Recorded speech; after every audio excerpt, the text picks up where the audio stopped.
Hello everyone. I just want to share how we spent our weekend last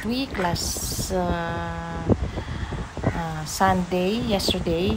Ayan, we went to the beach, nag-camping ng konti, nag-picnic ng konti, just to sit back, relax, and recharge, and ready for this week again, for another week of working lifestyle. Ayan, so nagpahangin-hangin ng konti, barbecue time with the family and friends. Ayan, we went along the beach area near our place. A few minutes drive lang po yan, more than 30 minutes drive. Public beach po siya. Pwede actually manguha ng tahong dyan, pero hindi kami nanguha. Pwede din mag-swimming, pero hindi kami nag-swimming kasi medyo rough sea yesterday, medyo mahangin siya. Just barbecue time with family. Ayan, naglaro yung mga bata sa mga bato-bato actually. Nanguha sila ng shells, ng mga white shells. May mga white shells dyan, mga na, na-wash out na from the sea. Ayan, so that's it. Paminsan-minsan, we have to go out from the stressful days from work. Once in a week, once in a while, kung hindi man kaya, go out, relax, enjoy the nature. Mas nakaka-recharge siya actually. You don't need to spend much.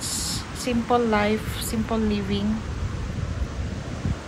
Magpahangin-hangin lang sa labas, mag-upo-upo, magkwentuhan.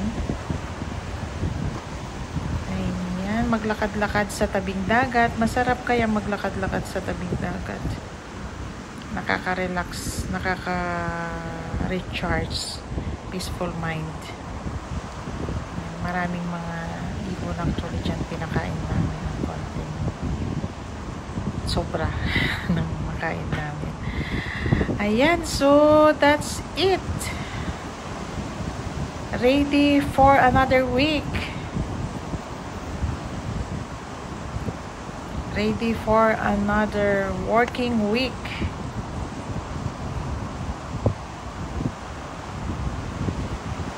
I hope you had spent wisely your weekends with your families and friends too.